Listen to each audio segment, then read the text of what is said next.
And we are back here at WCBN Student Sports Radio. We apologize for some technical difficulties, but we're ready to bring the rest of the action in this game as we now have Blumgren up for the Wolverines with no one on base and a full count with 2 outs as Michigan still holds a 3-2 lead from where we left off.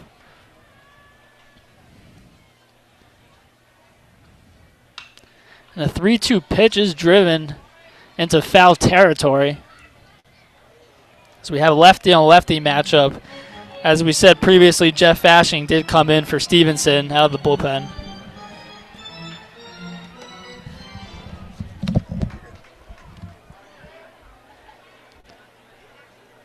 So a full count here with 2 outs.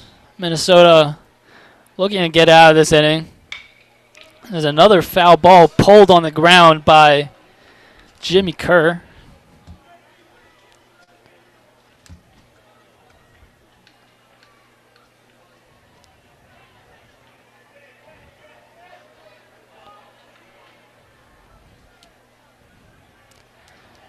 Here comes the pitch. The 3-2 pitch is popped up. Coming back towards the backstop and into the fan section.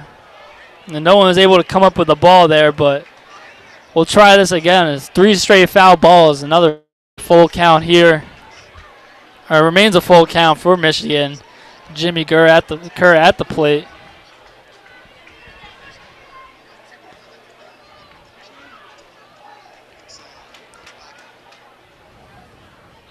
A lot of excitement behind home plate here as the ball is coming right that way. And fastball on the 3-2 pitch is in the zone, and Kerr drives it into the left center gap and is in for a standing double. So maybe a bit of a 2-out rally here for the Wolverines as Blumgren steps up to the plate now, trying to maybe get something out of this rally. Of course, Brewer for the Wolverines started off the excitement in this inning with an opposite field home run. And now with no men on and 2 outs, it is Kerr extending this inning with a gapper in the left center. Gets a double and now stands in scoring position. Yeah, and in case you may have missed it here in the top of the the bottom of the 5th, Jordan Brewer did knock a home run over that right field fence. So yeah, if there's any technical difficulties and anything was missed, Michigan has jumped up to a 3-2 lead here in the bottom of the 5th, courtesy of Jordan Brewer's 9th home run of the season over the right field wall. So big for the Wolverines, getting ahead here. Jack Blomgren, 0-0 count. As a new pitcher in for Minnesota, Jeff Fashing delivers here the 0-0 pitch, fouled away from Jack Blomgren, up 0-1 in the count. Big, like I said, continuing here, very nice day in Ann Arbor. Jack Blomgren, guy 0 for 1 today, has a hit by pitch and has struck out here in the 0-1 count. Fashing is looking at Blomgren.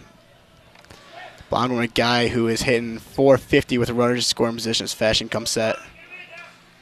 The 0-1 pitch is delivered and is driven up through the hole. Oh, but a diving stop by the shortstop. Kozicki maybe saves a run. And that ball was hit very well. It looked like it was going up the middle. And it looked like Kerr would have a chance to score from second base, but a diving stop prevents Kerr from going all the way home as he stops at third and is now first and third.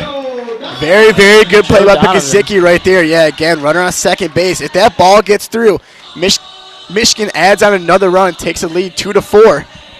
So a great job of Kozicki laying out for that ball and preventing the runner from going home. Absolute big play for the Golden Gophers, keeping Jimmy Kerr at third base, as it looks like Minnesota's pitching coach is coming up to the mound to give a little mound visit here early in the bottom of the 5th. So the Wolverines had no men on with 2 outs, and now starting a new rally. They're giving themselves a chance for more runs. You know, with 2 outs and no men on, usually you think, most of the time it's probably the end of the inning. But, we talked about how this Wolverines lineup is so deep.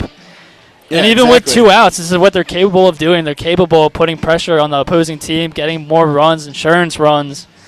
And they're only up 1 right now. It would be nice for them if they can get in another run or 2. Yeah, without a doubt. A guy like Joe Donovan, who can do a lot with the bat, sitting at 270 this year, struggling with 2 outs when he's out the bat, sitting at 227 and 200 with runners in scoring position. But this is a guy who can, without a doubt, deliver a key base knock here for the Wolverines, and can bump up this lead to a 4-2 ball game. So this could be a very big pitch here for Jeff Fashing, the lefty out of St. Cloud, Minnesota, in his 5th year here for the Minnesota Golden Gophers. If the Wolverines could tack on another run here, give a little more insurance for Kaufman coming out, who he might come out for his 6th inning. Again, we're talking about his pitch count; it's a little high, but we'll see what Coach Bakich decides with Kaufman. So now the first pitch to Donovan is outside. A 1-0 count here early in the at-bat.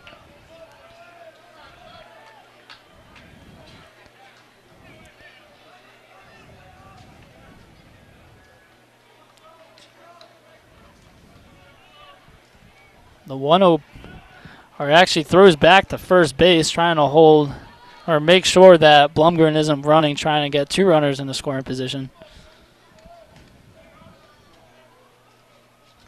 Yeah, again, sorry for the little technical difficulties we had there. It seems we may have missed an inning, but again, Jordan Brewer came off on a big 2-2 home run to deliver the lead for the Wolverines and bump up the lead to 3-2.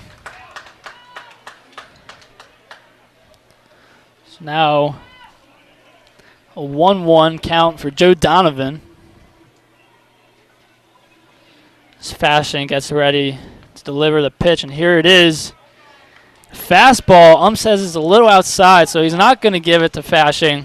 Yeah, home plate John Sapphire kind of gave that little back step like he was about to deliver the strike call, but he didn't end up going with it, as Joe Donovan's in prime position here, 2-1.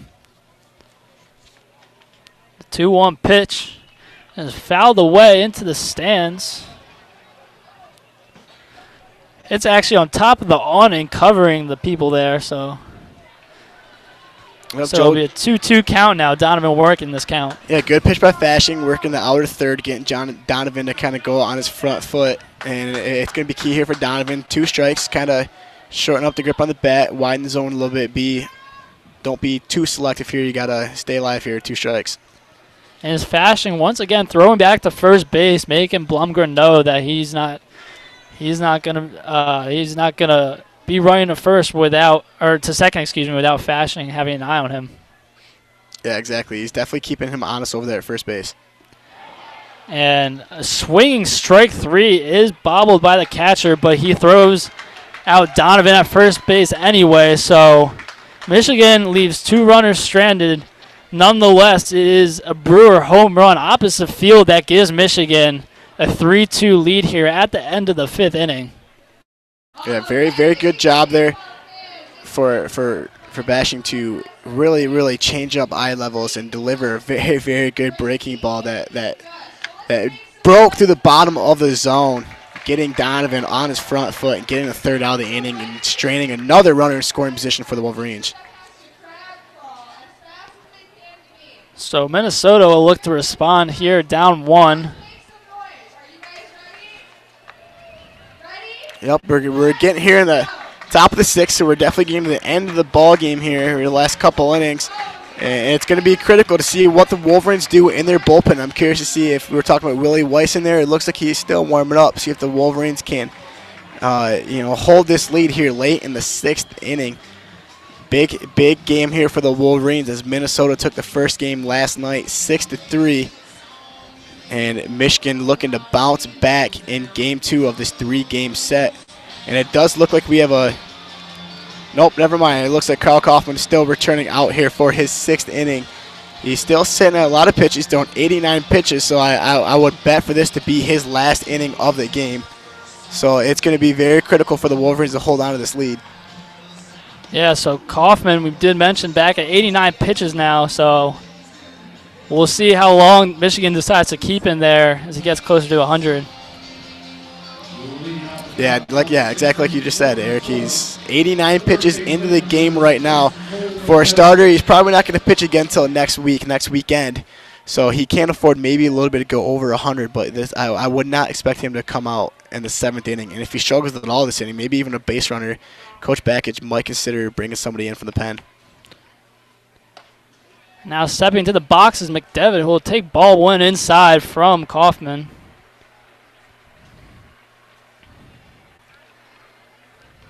And the sun's getting very strong here, so we'll see if it has any effect on the way this game shapes out. Kaufman not showing great command in his fastball. His fastball is low and away, moving the count to McDevitt 2-0. He threw his first inside pitch was a little off, and his outside pitch there in 2 on 1-0. You know, what was another ball, so Kaufman falling behind here in the first at bat. And swinging violently is Cole McDevitt on the 1-1 pitch, in for a strike. Yep. Or 2-1, excuse me. Kaufman still looking to.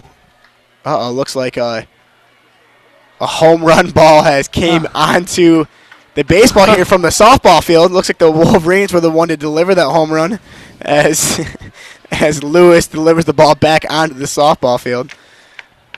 We were talking about that. What if that's ever happened? Well, hey, there you go. The 2-1 pitch here from Kaufman is drilled to third base. Nelson can't come up with it, and it bounces off his leg and hops in the air. But Blumgren took it with one hand, tried getting McDevitt out at first, but by the time he threw the ball, it was too late. But an impressive effort nonetheless from Blumgren. Yeah. And, yeah, we mentioned the home run from the softball field. That is one of the unique features of Ray Fisher Stadium. You get 2 games for 1 here. We can see what's going on over there. We can hear the crowd. Exactly right. We just saw a bunch of Michigan softball players gathering around home plate, so it looks like something cool happened over there. But, yeah, that last play, definitely weird. Nelson took a ball, looked like went off his shin, went straight up in the air. Blum snags it, bare hand, throws it over to first base, but McDevitt barely squeaks out the infield single. It looks like Nelson was shaking up a little bit. He looks okay now, but it's a very tough play. That's they don't call it ball. Yeah, they don't call it hot corner for a reason. Yeah.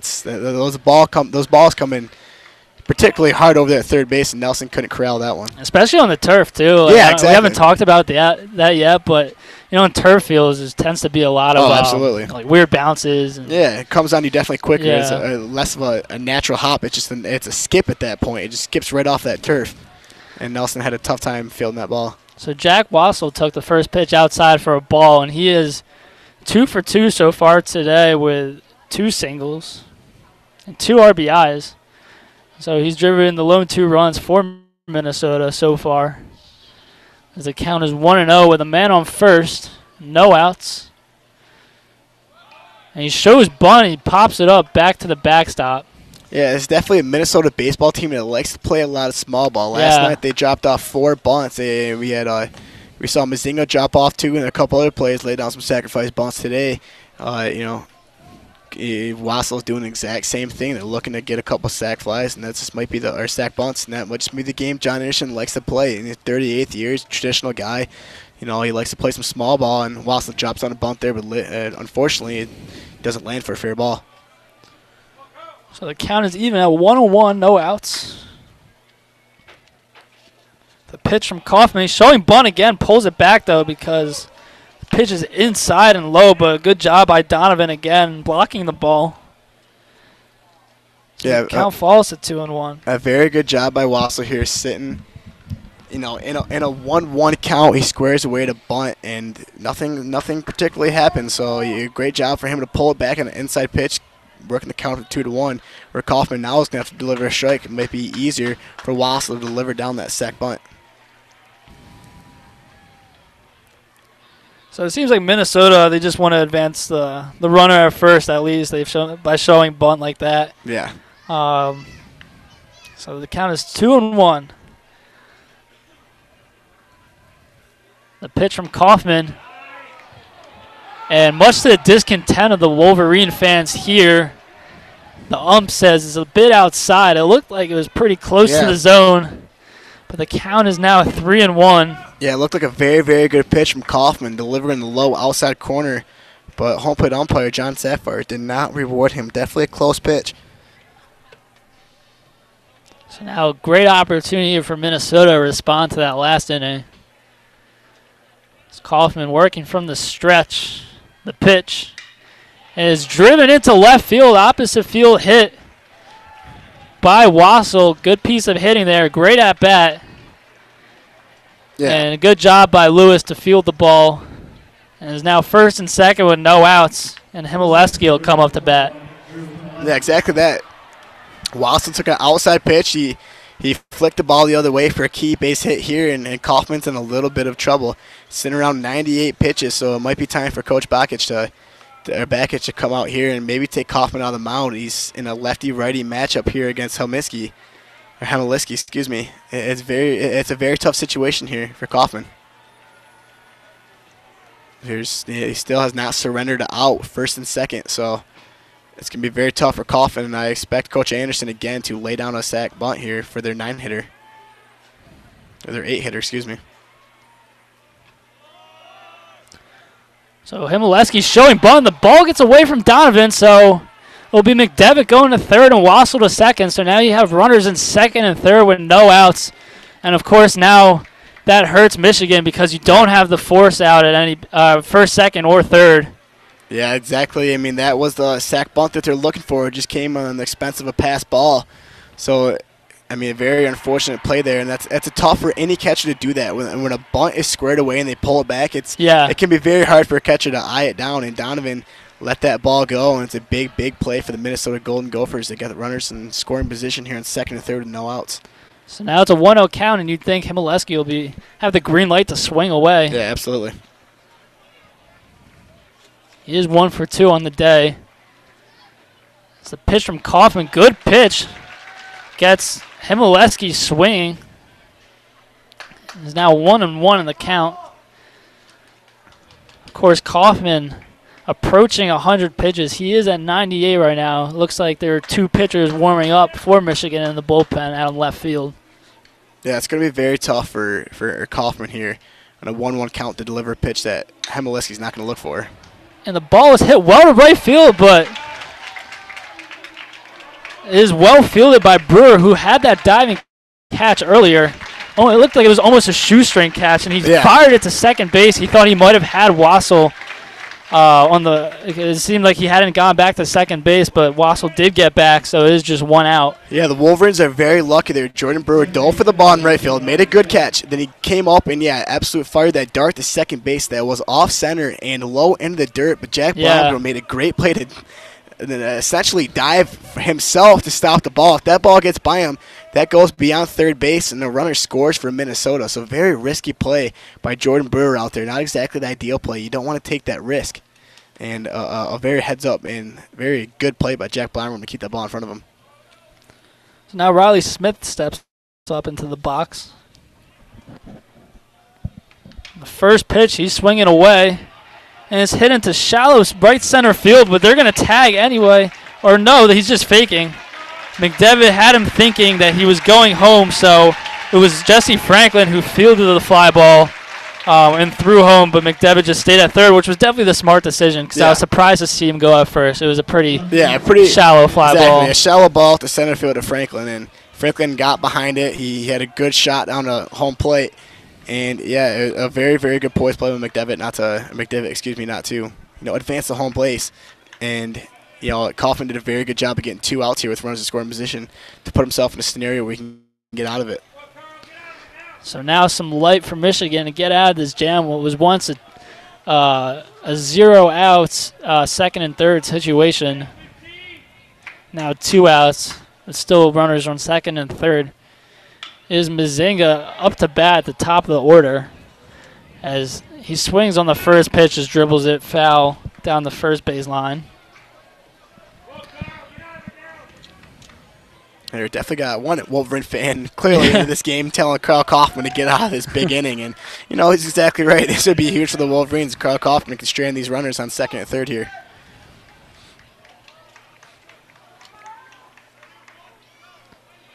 And this is a guy in Mazinga who's not exactly the greatest here, only been at 245, but this is a guy who likes to lay down a couple bunts. He's still in play here. So the 0-1 pitch is a dribbler to K.O. Thomas, who makes the routine play. And look at that. The Michigan fans are excited because they knew that the danger of that situation. Second and third, no outs. Michigan gets 2 flyouts, 2 shallow flyouts, I should say, and a dribbler to second base, and they get out of that jam and maintain their lead. Yeah, absolutely. Huge play there for the Wolverines. Couple shallow fly balls into right and center field, and then a big ground ball. Kaufman surrenders here to keep Wolverines and keep that lead up 3-2. Huge for the Wolverines. Now they can go in here in the bottom of the 6th with Okeo Thomas leading off. They can go the bottom of the lineup up into the top of the lineup. Big for the Wolverines. As it still looks like that Jeff Fashing is going to come out here in the 7th or bottom of the 6th inning, who had a severely very good inning in the top of the 6th. Yeah. So, yeah, we go into the bottom of the 6th now. Michigan holding the 3-2 lead. Both teams have 6 hits. So it's been a pretty evenly matched game, I would say. Yeah, without a doubt. The difference coming in that big Jordan Brewer home run in the 5th inning, giving Michigan a huge upgrade, and obviously putting the lead in Michigan's favor. Michigan now can really play baseball and just really leave it to their bullpen. Like I said, a guy in Willie Weiss, who has been incredible, is, like I said, the state of Oregon's Gatorade Player of the Year. If you want somebody to go in and deliver a big out, a big 6th, 7th, 8th inning bullpen, Willie Weiss the guy to do it for you. So now there's Caleb Thomas, who just made that play at second to end the top of the 6th. He'll lead things off for Michigan here in the bottom of the 6th, and he's been involved in a lot of action today, I'd say. Yeah, absolutely. So here's the first pitch of the inning from the bottom half of the inning from Fashing, and misses. A little high and away to Caleb Thomas, of course. Caleb Thomas had that single in his first at-bat. Fashing working pretty quickly here, already delivers the second pitch and is in there for a strike. So now the count is 1-1 at Thomas. Again, Fashing working the outer half with that lefty two-seam that's definitely tailing away from a right-handed hitter. It's a very good job of keeping away from Caleb Thomas. And the third pitch of the at-bat is a little inside, so good job by Thomas for not swinging at that. Again, this is a position Thomas is comfortable in. He's hit leadoff for the majority of his career here at Michigan, starting off this inning, due up first for the Wolverines. So now Thomas works the count to 3-1 on a low pitch. And it seems like the softball game has ended as we had a large crowd of people walking behind the right field fence. And Thomas takes the 3-1 pitch and is in for a strike. So now we got a full count to start this half of the inning. Yeah, Thomas here, full count. He doesn't have to. He still has to make sure that a 2-strike pitch has got to be something for him to hit. And so he'll foul off the 3-2 pitch. That ball finds its way back into the Michigan dugout. Again, Thomas, a guy who is not exactly the tallest player on the ball club, sitting here at 5'7", so definitely a smaller zone for Fashing to strike at. Very easy, can draw a ball forward. And Thomas rips one down the third base line. It gets past the diving Wassel. And it'll ultimately be fielded by Mazenga on left field, but good at bat by Thomas. He works the pitch count, fouls off a couple of pitches. You know, you're starting to see Fashing's arsenal, and then eventually rips one down the third base line.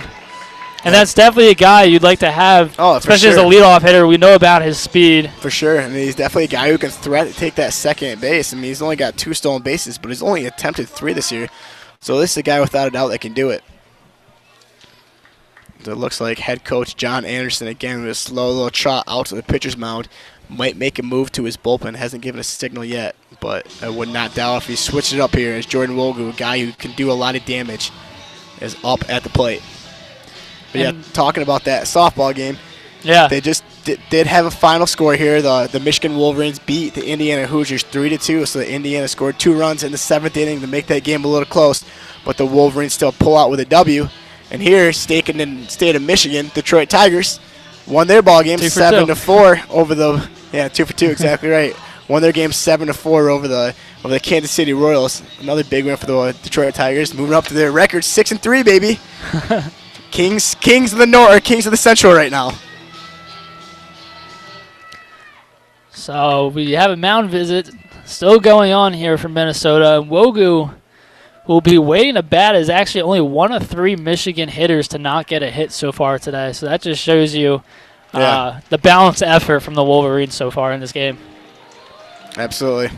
And it does look like Coach Anderson has made a move to his bullpen as Jeff Fashing is exiting this game. We were still looking at a number to see who is coming in. Looks like number 43 Ryan Duffy from South St. Paul, Minnesota, the 6'3" lefty, a sophomore. Definitely a guy who's got looks like he's got a long wingspan, can throw down on any pitcher or any batter as a lefty. Definitely a huge advantage. Comes out in his first warm-up pitch with a two-seam fastball. It's got a lot of movement on it. So, again, another lefty for Minnesota out of the pen. Of course, we got a big sports day today. We have the Final Four after these Michigan games. That's right. Do you have any expectations for these games? Well, coming into the left side of the bracket, obviously, is Michigan's rivals, the Michigan State Spartans, against a team who beat Michigan, Texas Tech. It's going to be an exciting game. That's a tale of two different tapes. A Michigan State basketball team who can score very efficiently, also plays very good defense, but a Texas Tech Red Raider basketball team led by Jarrett Culver, who's an excellent basketball team, #1 defense in the country. It's very tough to call. I'm from Lansing myself, so majority of my friends are Michigan State fans, and I got a couple wagers going on with some Sparty fans. A couple Sparty fans gave me 3.5 points in Texas Tech's favor. But going into the game, it's going to be very tough. I like the Red Raiders. Their defense has been very electric. A lot of people have been doubting Michigan State really this entire tournament, and I'm going to do it again. I think the Texas Tech Red Raiders are going to come out with a win and advance to the national championship. Yeah, I actually agree with that. I just feel like they're definitely like one of the more well-rounded teams. Yeah, absolutely. Their offensively and defensively. Yeah, their defense is so electric, and Jarrett Culver really can take over any game. But the other side of the bracket, the Auburn-Virginia game, is another game that's very exciting. A tale of two teams who are polar opposites. An Auburn team who has the highest pace of any team in the country, who loves to get down the floor and fire a three, and a Virginia team who's got one of the slowest paces in the country, plays good defense, and plays half-court offense. That's also going to be a very exciting game. I think Virginia's going to pull that one out as well, but that's a game I'm very excited to see, and that one starts actually going to tip off in about an hour. So we got some exciting basketball games coming up, but first we got to finish this Michigan game. Absolutely. So it is Wogu who will be the first batter that Ryan Duffy will face. Of course, Akeo started the inning with that single past the third baseman. He's on first. And the first pitch from Duffy is inside and called a strike by the ump. Yeah, Wogu does not like that call. That call was the pitch was very, very inside. Yeah, Wogu was not happy with that call, and I don't blame him. That pitch was without a doubt inside. So the 0-1 pitch from Duffy swung it, missed by Wogu, so now he's down 0-2. And at this point, obviously, you just want to advance the runner. Yeah, exactly. 0-2 in the count. He's going to have to choke up a little bit. He has to open that plate up a little bit. He's going to not be so selective. He's going to have to find a pitch to foul off, or you really take it to right field. So the 0-2 delivery from Duffy is fouled off. Seems like he might have fouled it off the bottom of his leg. Yeah, it looks like it. Can be painful, but he seems to be okay. Yep. He's got that leg guard over his left ankle, so I think it kind of went off of that. So Wogu's okay. He's back in the box. So the count remains 0-2. No outs in the bottom of the sixth. Michigan leading 3-2. Duffy will check a KO at first, throw back to first. Yeah, Ryan Duffy, a guy who has really, really struggled out of the bullpen for the Minnesota Golden Gophers, sitting at a 7.1 ERA right now. Not exactly ideal for the Minnesota Gophers, but coming into big-time play, it's a new season. He can totally change that perspective. And it looks like Duffy was trying to get Wogu chasing at that breaking ball. Seemed to be up and away. Yeah, tried sliding that backdoor curveball. Didn't exactly break the way he wanted. Stayed a little outside, but he's still up ahead in this count 1-2. He can come back with a fastball or try that breaking ball again. So count is 1-2. The pitch from Duffy is inside. And it hit Wogu, apparently. It looked close, though. So Wogu will get a free base, and it's now first and second with no outs. Yeah, it didn't look like it hit Wogu, but, that's why we're not the umpires of this ball game. As umpire John Sapphire rewards Wogu again with another hit by pitch. That's a sixth on the game today. So our fifth or sixth on the day today. So there's been a lot of hit by pitches, and Wolverines are in a prime position here with Jesse Franklin again. Another opportunity to knock in a couple runs. He's already got 2 today with first and second with no outs. So a dangerous situation here for Minnesota, who's trying to limit Michigan's lead. They want to remain down 1 after his inning, but then you have Jesse Franklin, who's had a big effect in this game, and then, of course, Brewer coming up next. So the first pitch to Franklin is up a little high at the letters, so that'll be called a ball. Yeah, another situation where Duffy cannot afford to fall behind in the count. First and second, no outs. You leave a pitch for Jesse Franklin over the plate, he can do something with it without a doubt.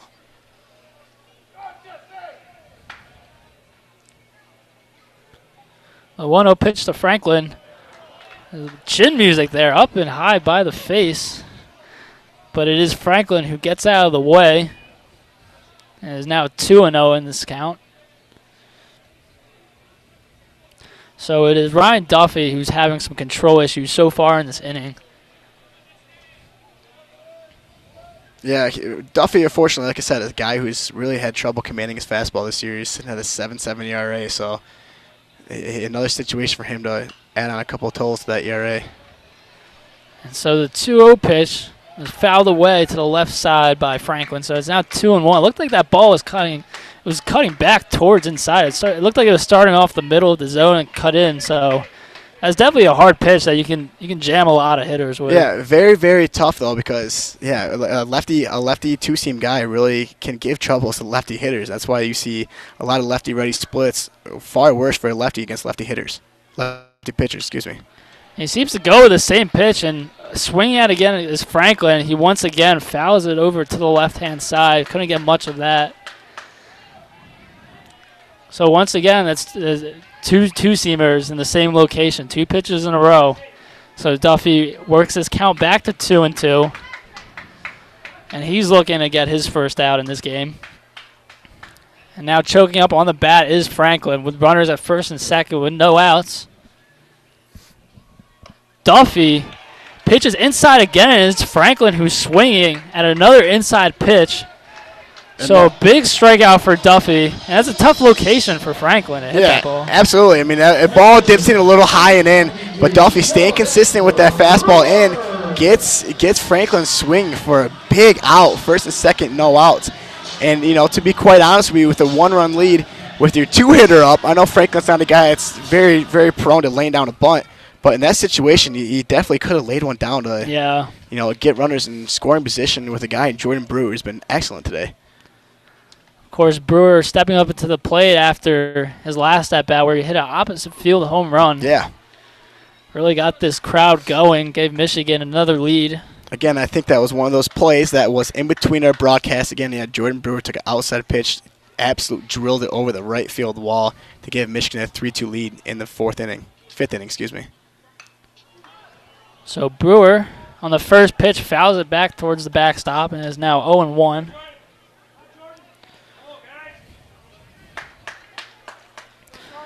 Yeah, Jordan Brewer, another guy who really likes these situations, runner scoring position. 379. There's a lot of Wolverines in this lineup with high averages with runners scoring position, and Brewer is one of them. Definitely the guy you want in this position for the Wolverines. Is the second pitch is high and outside. He'll lay off of that one. Yeah, and you're seeing Duffy work the outer half, and I would say it's a good idea, and it's the best you could do against a guy like Brewer, but that's a pitch he took outside of the park, so it's definitely not many places you can pitch this Jordan Brewer guy.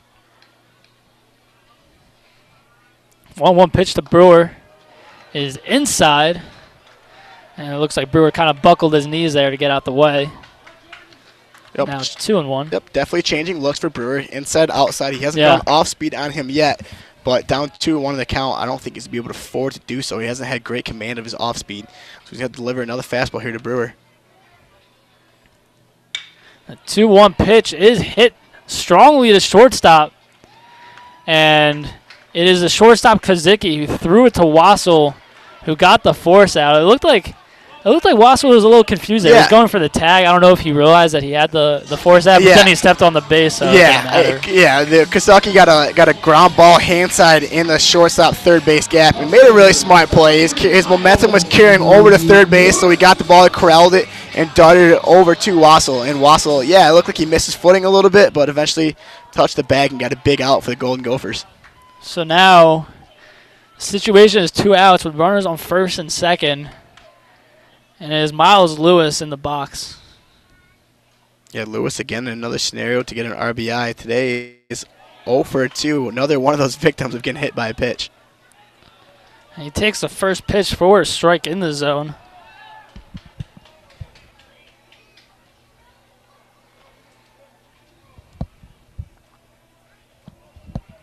Yeah, another guy is very, very good to get ahead in the count on. The 0-1 pitch is hit strongly to the second baseman, Smith, who takes care of the baseball. He throws the ball a bit high to first baseman, nonetheless a routine play. And that is Ryan Duffy, the pitcher from Minnesota, who comes in, gets the job done after struggling with his first two batters. Yeah, very good job him staying poised under pressure. Tough scenario, tough situation, but he buckled down and got out of the inning. Very, very good job by Duffy. Like I said, a guy who's been struggling all season. Great job to continue to be poised and get out of that tough inning. So at the end of 6 innings, Michigan does lead Minnesota 3-2 in this Big Ten matchup of college baseball. Yep, and coming into the top of the 7th, the guy we've been talking about often, Willie Weiss, is going to come in for Carl Kaufman. So Carl Kaufman's day is over for the Wolverines. His final stat line sitting at 6 innings, 6 hits, 2 earned runs, and 5 strikeouts. A day that ended up being very good. It's a quality start for Carl Kaufman. He came in, with a good ERA sitting at 2.7. So this is a guy leaving who had another great outing. Carl Kaufman looked good, had good command of his fastball. Really was excellent working inside out, changing eye levels. His breaking ball wasn't as sharp as he wanted it to be today, but his fastball really, really made up for what his curveball wasn't doing for him. So he leaves this game again, 6 innings pitched, 6 innings pitched, 6 hits, 2 earned runs, 5 strikeouts, 2 walks. All in all, a good outing for Kaufman as he is up for the win today. Yeah, we talked earlier in the game how Minnesota was really struggling to make good contact off of him, and it seemed like he had a good command of the zone throughout the whole game. Absolutely. So. Exactly what you said. The first run came off a couple of choppers that found holes in the infield. So really a really good commanding start here for Carl Kaufman. Again, another big start for the Wolverines too. But yeah, guy coming in, Willie Weiss, the freshman from Oregon, like I said today, the Gatorade Player of the Year in the state of Oregon, Willie Weiss, the freshman, 6'3" righty out of Portland, Oregon.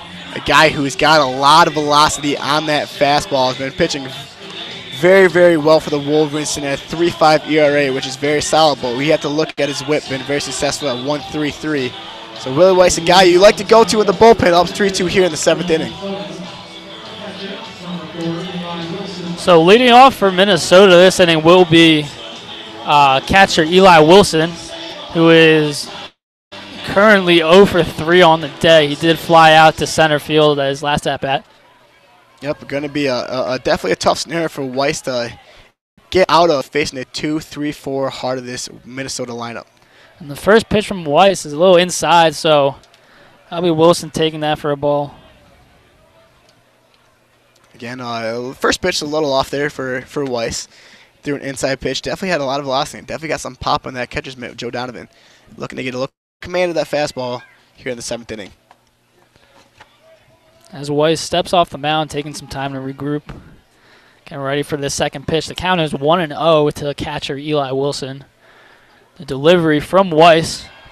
The fastball in the zone. Good pitch there. Tough location to hit, and is 1-1. Yeah, very good pitch by Willie Weiss. He worked the inner third last pitch. Didn't get the call, but this pitch comes in with looks like a little cut fastball action there. Yeah. It started from that middle third and went to the outer third. Very good pitch. So the 1-1 pitch swung and missed by Willie Weiss.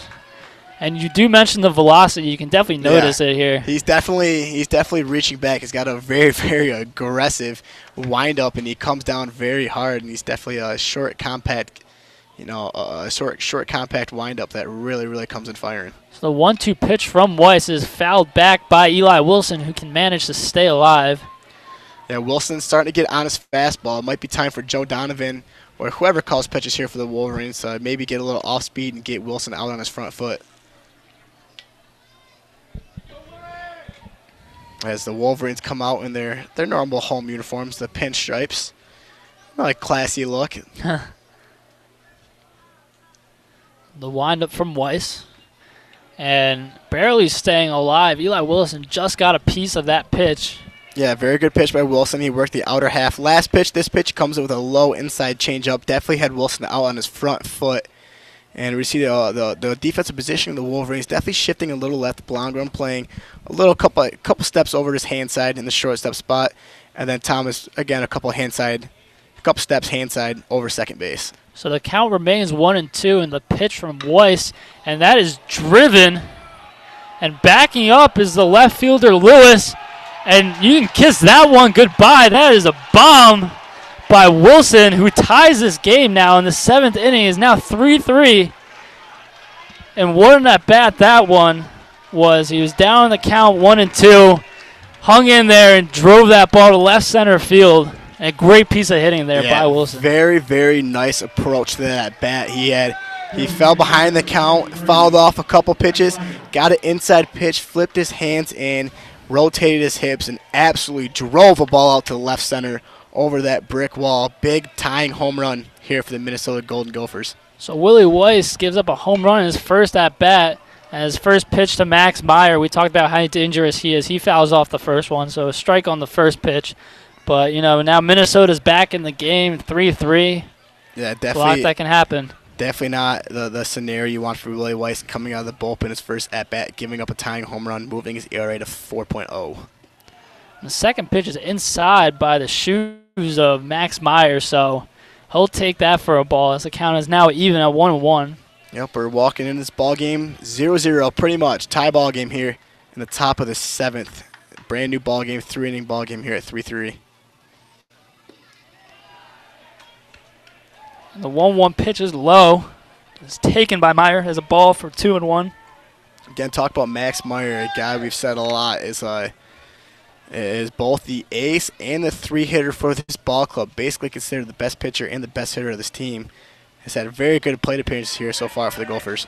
And a nice breaking ball there by Willie Weiss. Curved the ball back into the zone and started outside. As now the count is even at 2-2, and he'll try to get Weiss striking out here. Or, excuse me, Max Meyer. Yeah. The 2-2 pitch bounces before home plate. Looks like he might have lost control of the baseball on the delivery, so it's now a full count. Yeah, you're not really seeing Weiss in much of a rhythm. He's taking a lot of time in between his pitches. Sort of looks a bit uncomfortable. Like you said, he threw the off-speed pitch that bounced well in front of the plate. Nonetheless, a great recovery pitch, a breaking ball that gets Max Meyer swinging.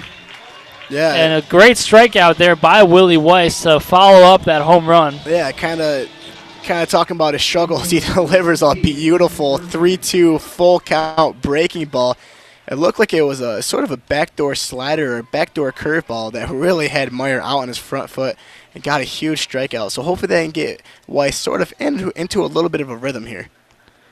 So Bertrand now steps in to the plate for Minnesota.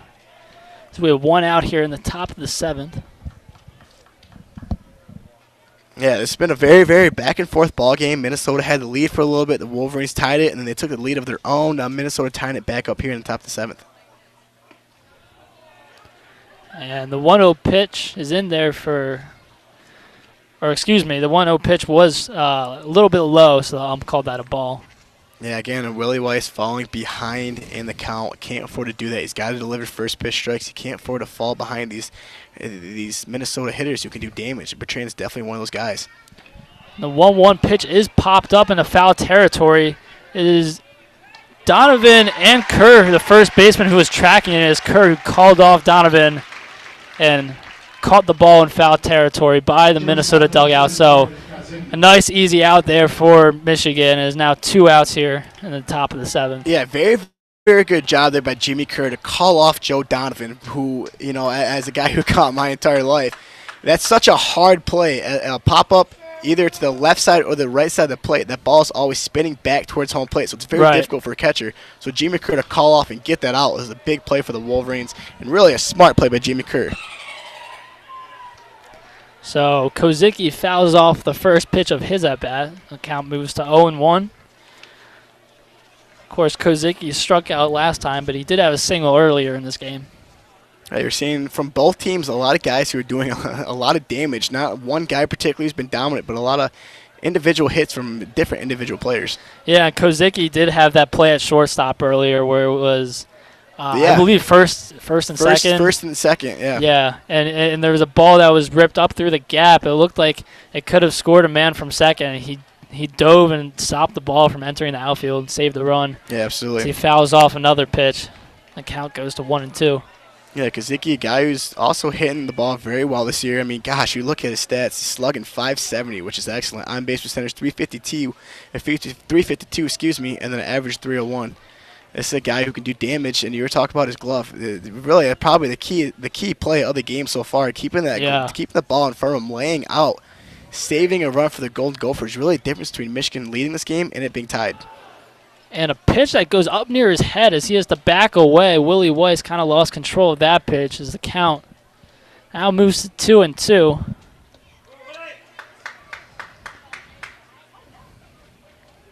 They're going to be key for Weiss here, who had a little trouble with his fastball command to break off one of those breaking balls that he can get down.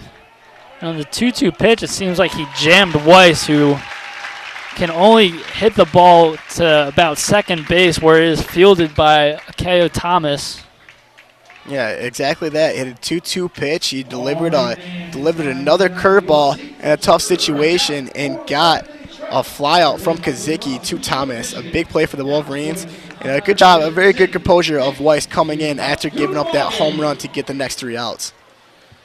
So now we're ready for the 7th inning stretch as the big crowd here at Ray Fisher Stadium all rise. As we got a great game here in Ann Arbor. It's 3-3 going into the bottom of the 7th, where Michigan looks to respond after giving up a run to tie the game. And if you're just joining us, you're listening to WCBN Student Sports Radio, the official sports radio of Michigan baseball.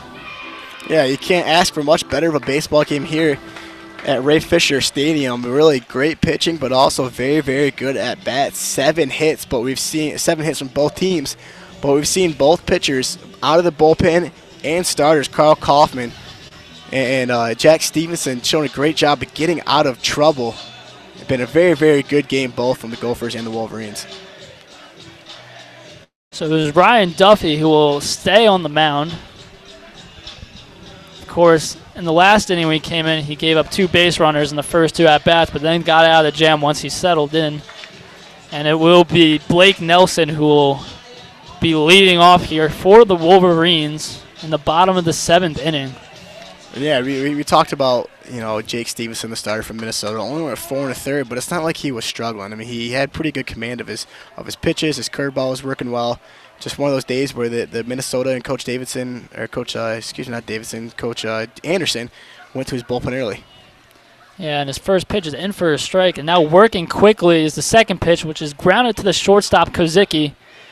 And a bit of a wide throw, but a nice scoop by McDevitt at first to get Nelson out. Yeah, very, very close for McDevitt, pulling his foot off first base, but great job of keeping it on there and getting the first out to Blake Nelson. So now Jimmy Kerr will step up after a double in his last at-bat. He's currently 1 for 3. As the sun's kind of peeking behind a couple clouds here at Ray Fisher Stadium. About the first time we've had a little bit of a breeze. It's been kind of chilly. The first pitch gets away from Ryan Duffy, a bit outside. Jimmy Kerr takes that for a ball. Yep, you've seen the Minnesota Gopher defense in normal depth. And the next pitch was perfect right down the middle. He takes that for the first strike of the at-bat, so the count is now even at 1-1. Yeah, if Kerr can find a way to get on base here in this tough lefty-lefty matchup with Duffy, this long, lengthy lefty. Okay, if Kerr can find a way to get on base, it'd be huge for the Wolverines. And the 1-1 pitch hits the dirt, bounces on the turf before the catcher can get to it, so it is now 2-1. As a 2-1 pitch comes in, and the ump, it was a close pitch. It seemed like it might have been on the outside corner, maybe painted the corner there, but the ump wasn't having any of it. Yeah, again, John Sapphire has been a bit inconsistent today. That pitch did look good to me. It was maybe a little outside.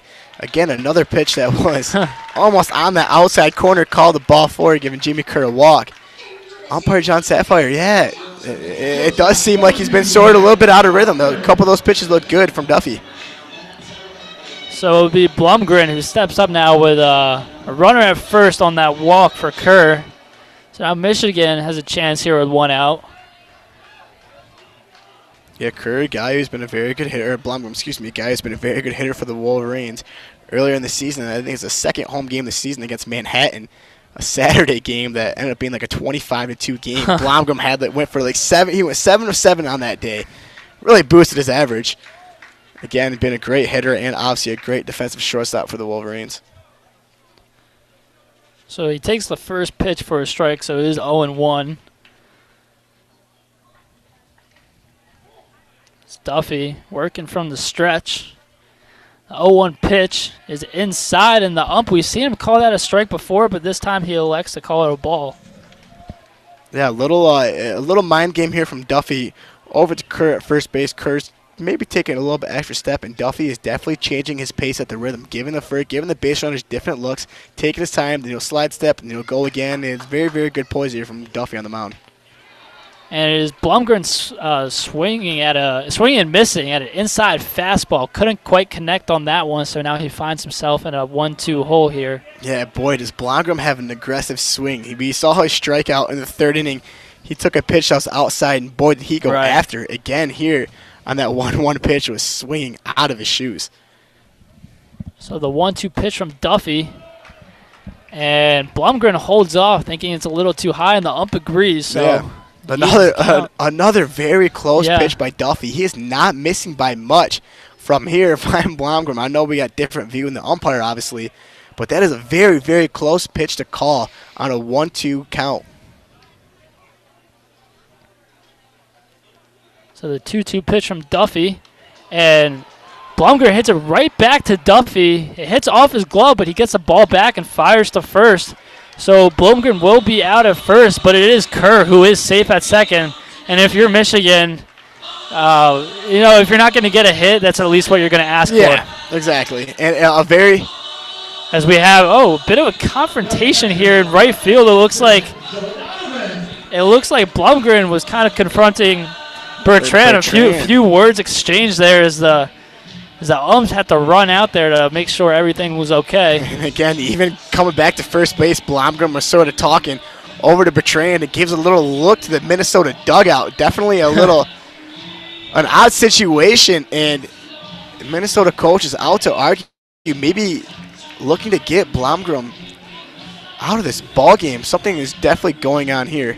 Yeah, you got to imagine some words were exchanged there, because it's kind of weird that a guy in right field would get into an argument with a guy who's just batting.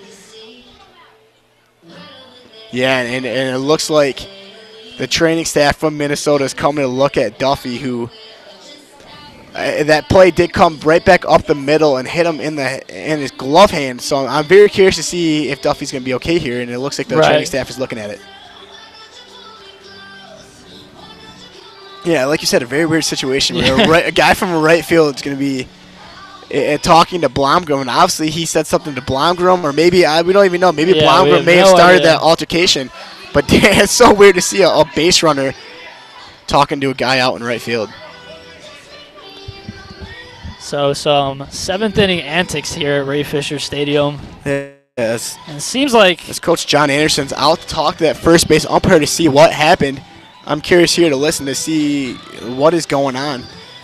Yeah, John Anderson's obviously not happy because Blumgren did seem a little aggravated. He definitely had first base coach had to hold him back a little bit. He was still talking on the way back to the umpire, or on the way back to the dugout, which is on the third base side. He was talking to the umpire, or talking to the dugout, which Minnesota is sitting on the first base side. So definitely a weird situation. It seems like Duffy's going to stay in the game. Seems like he's all right after that last play. So it definitely seemed that Blumgren was definitely more aggravated than Bertrand out in right field. So maybe Blumgren might have been the one to start that altercation, but we just simply don't know from up here. He did start walking, like he was in fair play, walking towards the right fielder. Oh, yeah, which was, I don't know if I've ever seen that. Yeah, that's definitely what is he going to do, go out and fight the right fielder? He was 5 or 6 steps out of the dirt towards right field. A very weird situation, and the umpires are talking about it. And I can't imagine there's going to be any sort of ejection unless the first base umpire, which is today Grad Smith, if he heard maybe Blomgren say something or Bertrand say something. And it looks like home plate umpire John Sapphires is giving a warning to both bullpens, giving a warning to right fielder Bertrand, and giving a warning to shortstop Blomgren. Yeah, I think it's weird situation. No ejections, but simply just a warning. I think that's about as much as you can do in this situation. I mean, there hasn't been anything escalating up to that point, so very weird. Establish those rules. It was weird though. Sapphire, he had a little showmanship. It was like he issued those warnings. I don't want to say very aggressively, but definitely added a little extra emphasis in it. Didn't really need to exactly do that. Maybe he's, I don't know, Sapphire has been struggling a little bit behind the dish. Not exactly for any team's favor, struggling both for Michigan and Minnesota. I don't know, a really weird altercation. Sapphire handled it, and I guess we're set here getting ready to play baseball finally as a weird kind of layover there in the bottom of the 7th here. So it seems like things have been resolved, at least for now, as Joe Donovan, the catcher from Michigan, steps up with 2 outs and a man in scoring position at second. That is Kerr at second. First pitch is taken, and the ump thinks it's a little outside. The Minnesota dugout seems to have not been happy about that, voicing some complaints. From up here, it sure did look good. Yeah, again, John Sapphire been a little off today. Not sure exactly what's going on. So the 1-0 pitch from Duffy is inside as Donovan has to kick his legs out away from that pitch. And it is now a 2-0 count to Donovan. Again, here you have a base open with a runner on second, nobody on first. You have a base open, and on deck is a K.O. Thomas, a guy who has been struggling. So Duffy does have the capability and has the opportunity to pitch around Donovan to go again to Thomas here, who is Michigan's 9-hitter, batting about .215. And the 2-0 pitch is taken for a strike, much to the approval of the Minnesota fans here and the Minnesota dugout. Yeah, a little bit of our sarcastic cheers. They finally get the strike call that they're looking for. I don't blame them. A couple pitches that, especially that first pitch, it could have been called a strike. So the 2-1 pitch is fouled away by Donovan. So now it'll be 2-2 with 2 outs. Yeah, Duffy, a guy coming in today who had a 7.75 ERA, already knocking down that ERA to 5.62. So definitely not a big sample size from Duffy. I'm trying to find his stats here, but a guy who has been very, very good today and has been definitely in command of this 6th and 7th inning, which he's came into. So Duffy working with a 2-2 count. Here's the stretch, and the pitch is inside. Bounces around before the catcher, Eli Wilson, but he's able to get a hang of it, and it's now a full count with 2 outs. Yeah, Duffy, a guy who's been he's pitched 6 1/3 innings this year, pitching 1 2/3 inning today, so he just tacked the 8th inning mark again. So yeah, not a huge sample size, a couple scoreless innings, definitely driving down the ERA, which is now sitting at 5.62. So full count here to Donovan. Here's the pitch. And a swing and a miss, or it looks like it might have been tipped. Yep, yes, foul ball. It was tipped, so he stays in this at bat. Remains 3-2. A good pitch by Duffy, a backdoor curveball that broke over the plate, and a great job by Donovan to foul it off and stay in this at bat.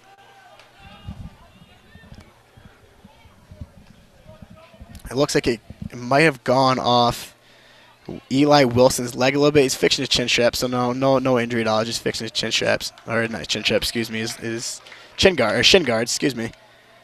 As we're getting ready to play ball. So Donovan steps back into the batter's box. Duffy with the delivery, and the ball gets away from him, very outside. And Donovan didn't think once about swinging at that, and he gets a free base. Now it's first and second with 2 outs for K.O. Thomas. Again, walking a guy is always a negative. It's always bad, but unfortunately here for Minnesota, they had a base open. Now it's first and second. They have an automatic play here at third, second, and first.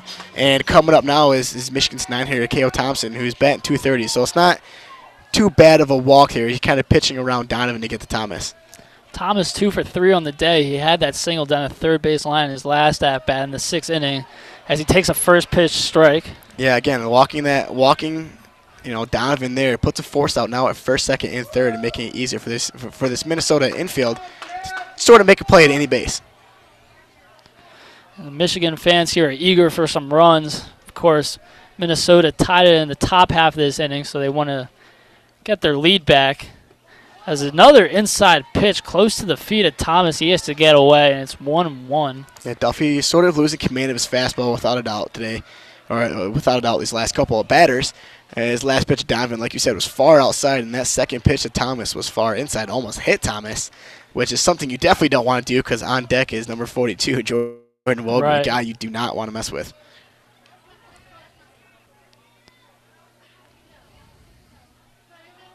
A 1-1 pitch from Duffy, and the ump's calling time. I guess Thomas called a last-minute time.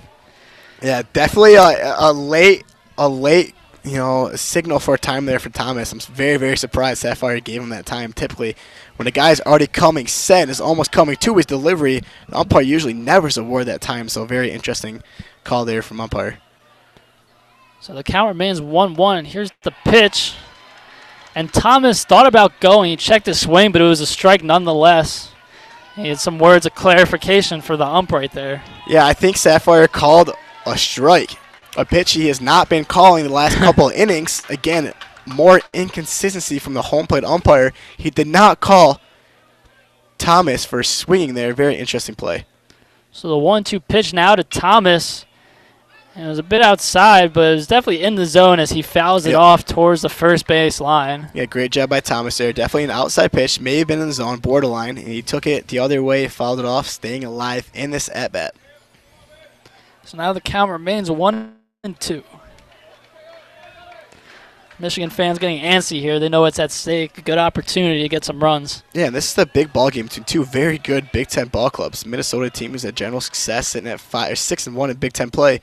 Michigan 2-1, so this is a big game. And a ball that gets away from the catcher, Eli Wilson. So it will be Kerr advancing to third and Donovan to second. So now you got 2 runners in scoring position and a 2-2 count. Yeah, great job. I can't add extra emphasis on Jimmy Kerr there. As soon as it went out of Wilson's glove, he showed great awareness, and as soon as it hit the ground, he was heading to third. Absolute great job by Jimmy Kerr here, putting a couple runners in scoring position here for Thomas. So Thomas now with a 2-2 count. Kerr playing some mind games at third there. The pitch is up and away again, so it seems to have been a theme lately. A lot of balls getting away from Duffy's control. So now it's a full count with 2 outs. And like you mentioned, Wogu is on deck. The last thing you want to do is bring him up with the bases loaded. Exactly. You have a base open, but you don't want to see that guy come up to the plate here in a critical situation. Michigan fans cheering on Thomas. The 3-2 pitch is driven out to left center field. Diving and can't get it is Mazinga as 2 runs now score. Thomas gets a stand-up double, and they're going wild here at Ray Fisher Stadium. Michigan's dugout has cleared, and a huge hit from Thomas, who is now 3 for 4 on the day. And what an at-bat, down with 2 strikes, worked it up to a full count, drove the ball to left center field. Yeah, absolutely, Eric. You hit it right on the nose there. What a phenomenal at-bat from Akeo Thomas. A guy who's been struggling this year, but is not struggling today. Like you said, 3 for 4 with the huge, absolute huge bottom of the 7th, 2-out, 2 RBI single to give the Wolverines a 5-3 lead. And you definitely are seeing the energy from both dugouts definitely picking up. It might be product of that little altercation between Bertrand and Blomgren. When situations happen like that, teams are in it more, and definitely you're seeing Wolverine dugout. Almost every player after that single, after that big 2-out, 2 RBI base knock, everybody came out of the dugout there from the Wolverines. So this is definitely an intense ball game for both teams. Yeah, as we got a pitching change right now for Minnesota, it looks like Ryan Duffy's day will be done. He pitched 1 inning and 2/3 of an inning, gave up a hit, but he did walk 2 people. Gave up that double to Thomas right there, which ultimately led to 2 earned runs. So Michigan retakes their lead 5-3 as Ryan Duffy now walks off the mound. And it looks like coming to pitch for Minnesota. This could be, it looks like number 33, Sam Thornton, the right-handed sophomore from Minnetonka, Minnesota.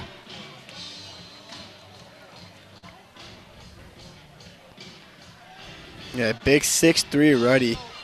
Sam Thornton sitting at an 8.57 ERA. Not exactly another guy out of the pen who's not exactly having the greatest season, but he's definitely a 6'3" body who looks like he can throw very hard.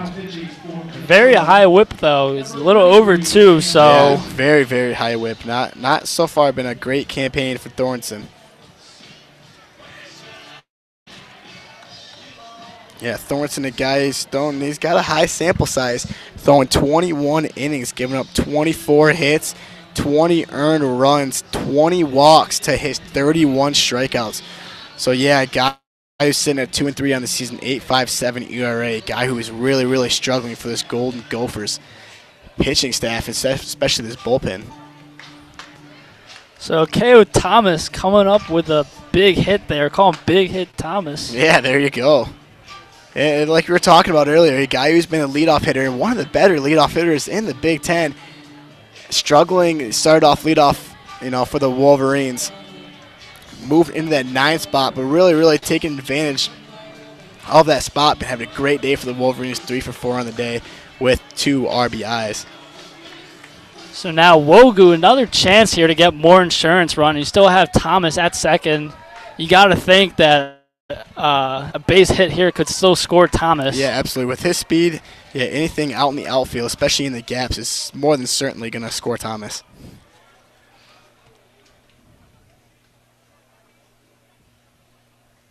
As Wogu's got that strong presence behind, in the box, as he takes that first pitch for a ball. Yeah, but Wogu, a guy, we're in his batting stance. He likes to keep his hands particularly low. Maybe a little easier for him to get his hands through the zone, get that top hand over the ball. That's what they call that driving hand, that's where all your power comes from. And Wogu, a guy who definitely has a lot of power. Yeah, and they've definitely been pitching around Wogu. He has walked twice today, and he did get hit by that one pitch. Yeah, Wilson behind home plate, the catcher for Minnesota, Eli Wilson. He's had a couple pitches go in his mitt, kind of fall out. Another one there didn't really result in anything. Thomas didn't take advantage of going to third, but it's the second time this inning a ball's gone in and out of his mitt. That's something to definitely look forward to if you're a base runner for Wolverines to take advantage of. And the 2-0 pitch is high, so now it's 3-0. To be fair to Wilson, that sun definitely is coming straight down on him. So maybe he doesn't have a visor on his baseball style mask, which I totally approve of. I love the look of that baseball style catcher's mask. But a lot of guys have a visor up top, and from here it doesn't look like he has one. So it could be a factor of the sun being in his eye. But yeah, again, a couple times he's dropped the ball. So the 3-0 count. The pitch, not even close, and that's 4 pitches and a walk for Wogu. And collectively, some control issues here from Minnesota. We talked about Thornton allowing a lot of base runners. Yeah. And that's obviously not what you want to see. Four balls on your first 4 pitches. Exactly. And Jesse Franklin, a guy here, a lefty hitter who we all know has a lot of power, leading Michigan second with 6 home runs. And a lefty-righty matchup. As an unfortunate error by Thornton walking the right-handed hitter to go into this lefty-righty matchup. He delivers a backdoor curveball that looked really good. It sure looked like it was over the plate, but John Sapphire does not reward him for ball 1. So Jesse Franklin with runners at first and second and 2 outs. Yeah, Franklin on the day, 1 for 4. Sitting at 250 average. The 1-0 pitch. Says it's a little outside, so it's now 2-0. So make that 6 balls in a row right now from Thornton. I feel like we've said this sentence a lot, but you do not want to walk this guy because on deck is the guy for the Wolverines. Fella, yep. The big fella, you're right. Jordan Brewer, the right fielder guy today, who's already hit a home run, 9 home runs on the season. Don't want him up with bases loaded. You got to pitch a Franklin here. And a fastball that just misses outside. And good patience by Franklin. I mean, at this point, if I'm Franklin, I would take a strike until he can show that he's going to throw them in the zone. He's came out of the bullpen throwing 7 straight balls, so you definitely got to see him deliver a strike. Even if Brewer comes up here, again, I'm waiting for this guy to throw a strike. And a 3-0 pitch. And you know what? Franklin started trying the first. But the ump said, no, wait a minute. He called strike there on the outside. Franklin's not happy about that. No, and that was a close pitch. It was a close pitch, but it was very similar to that first pitch. He threw same exact spot, and Sapphire called it a ball early in the at-bat. Yeah. Changing looks on Franklin. You cannot do that for umpire. You have to be consistent. That is the first rule of umpiring. Be consistent. And another pitch that's outside. This time he gives Franklin a break, and that's how bases loaded. Another very, very similar pitch. Thornton delivered another strike right on the outside corner.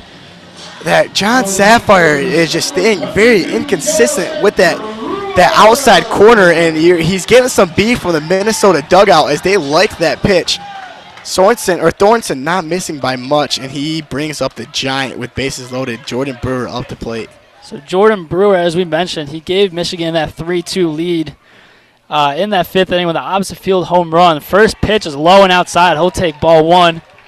Yeah, you cannot fall behind to this guy. If you fall behind with the bases loaded, you cannot walk in a run. So you know what that means? You've got to deliver a strike to him. If you leave anything over the plate for this guy, he's going to do something dangerous with it. Now, seems like we're having a mound visit here from Minnesota, which is not very surprising considering the situation. And a very odd situation here. John Anderson, the middle of that bat. Thornton has already delivered a pitch 1-0. John Anderson is not typically the guy that comes out to make the mound visit. I'm curious to see if he's going to make a call to the bullpen. But typically you don't see a lot of guys like to do that. A lot of coaches and managers like to do that in the middle of that bat. It does look like John Anderson in his 38th year is just kind of sitting here to bring the mound together and sort of relax Thornton, who has not delivered many strikes. He's thrown 10 pitches, 9 of them are balls. So definitely struggling here for Thornton. And he is going to make a call to the bullpen in the middle of an at-bat.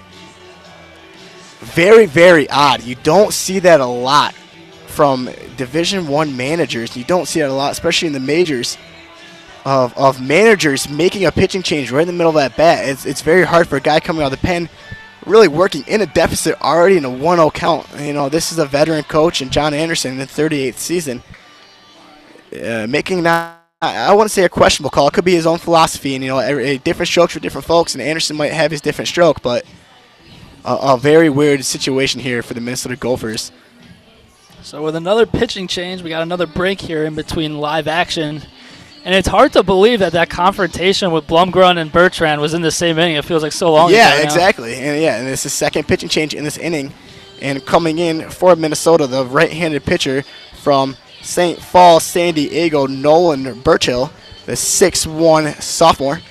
This is a guy who is, you know, another guy with a pen who's struggling. It's a bit of an understatement with an 11.57 ERA and a 2.22 WHIP. Yeah. A lot of guys coming out of this Minnesota bullpen with high WHIPs and high ERAs. Definitely seems like maybe a problem for this Gopher ball club as these relievers have came in and have definitely struggled. And it makes you question why they. I mean, Stevenson, what was his pitch count, around like 80? He was, I'll check it right here, but yeah, he took out 4 1/3 inning. His pitch count wasn't super high. Yeah, his pitch count was at 72. Yeah. See, like that's what I don't understand, because he could have definitely gone for a bit longer, and especially if the bullpen is your weakness like this, as it's shown to be today, then you wonder why they took him out that early. And Stevenson struggling a little bit, but not too bad. 4 1/3, 3 earned runs. And a lot of those runs came off of, you know, that Donovan. No, it wasn't Donovan. It was I believe. Check here real quick. Yeah, it was Jesse Franklin, that 2 RBI single, and then that home run by Jordan Brewer. Really, the only 2 products of runs that Stevenson gave up, and they pulled them super early, and they've gone to their bullpen, and their bullpen has not delivered so far. And again, they're coming to another guy who is really struggling this year, and Burchill with an 11.57 ERA. But he also comes in a scenario that is not favorable for him. 1-0 count. It's a very tough scenario to come in. as the first pitch to Brewer is a strike, but remember that is 1-1 from the previous pitcher. So yeah, Folk or 2 outs, bases loaded, coming in a 1-0 count is definitely not a scenario that any reliever wants to come into. Right. Another pitch is lined softly, but it was over up to the middle of the field, but the second baseman, Smith, came up with a diving grab. It looked off the bat like it came off kind of hot and then just died. Yeah, it did, and it was definitely a little blooper out beyond the second baseman, and Riley Smith, made a very, very nice play. Again, saved 2 runs. This middle infield from Minnesota really has saved 3 runs from the Gophers, preventing this game from being a blowout. So, big play there by Riley Smith to keep the Gophers in this ballgame. Yeah, and that's huge. I mean, now it's still only a 2-run game.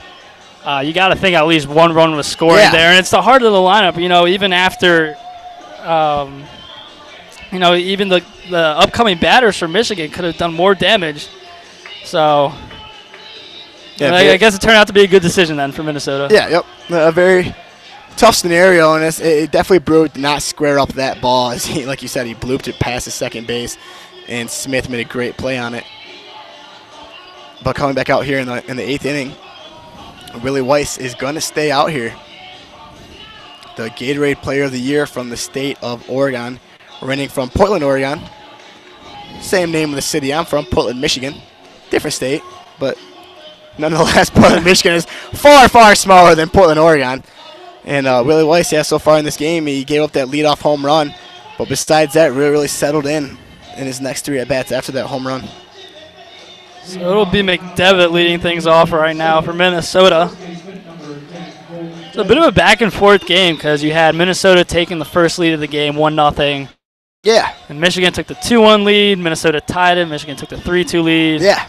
Minnesota tied it again. Now it's 5-3. So yeah, very interesting back-and-forth ball game, been very competitive. We really have seen good pitching until this Minnesota bullpen really came into effect.